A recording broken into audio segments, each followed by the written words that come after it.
এই যে ভিডিওর শুরুতে যাদেরকে তোমরা দেখছো এরা কিন্তু 3 বেলার পাওনাদার, ঠিক আছে? 3 বেলায় এসে মার কাছ থেকে চেয়ে চেয়ে খাবার নিয়ে যায়, কিন্তু ভালোই লাগে।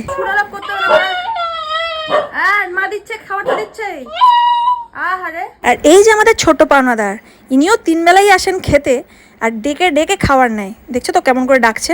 জানো তো, রাস্তাতে সাইকেলের চাকা ওর পেটের উপরে উঠে যাওয়ার পর থেকে ওর চেহারা একদম ভেঙে যায়, ওর লিভারের সমস্যা হয়ে যায়। বাবার ট্রিটমেন্ট চালাচ্ছে ওর, আর অনেকটা এখন সুস্থই।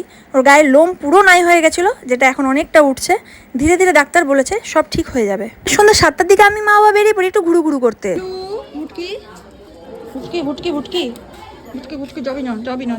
না আমাদের সাথে হালুমবুড়ি ধরবে,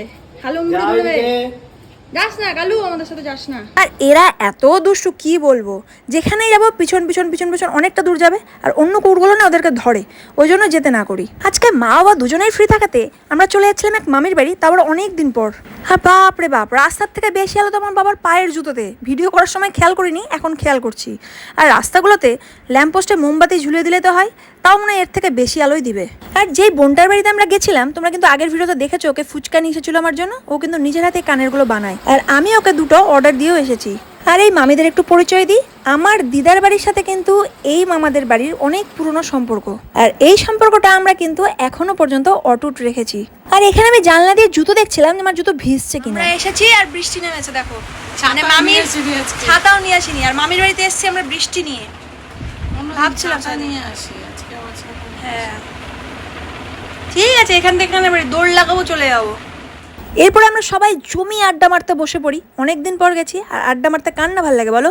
কিন্তু বোন ছিল না, বোন একটু কাজে বাইরে গিয়েছিল, ও একটু পরে এসেছিল।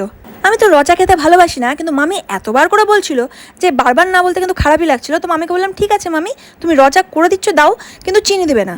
তারপরে দেখছি সাথে বিস্কিটও দিয়েছে। তারপরে তখন আমি মামিকে বললাম ঠিক আছে মামি, তাহলে এবার চায়ে চিনি দাও, কারণ চিনি ছাড়া চায়ে বিস্কিট ভালো লাগে না। আসলে আমি আর মা তো গ্রিন টি খাওয়া পাবলিক, সাথে তো আর বিস্কিট খাই না, তাই সেটা খেয়ালও চলে গেছিলো। আর মা গেলেই না হয় টিপের পাতা নয় আলতা, কিছু না কিছু তো মামি মায়ের হাতে ধরাবেই।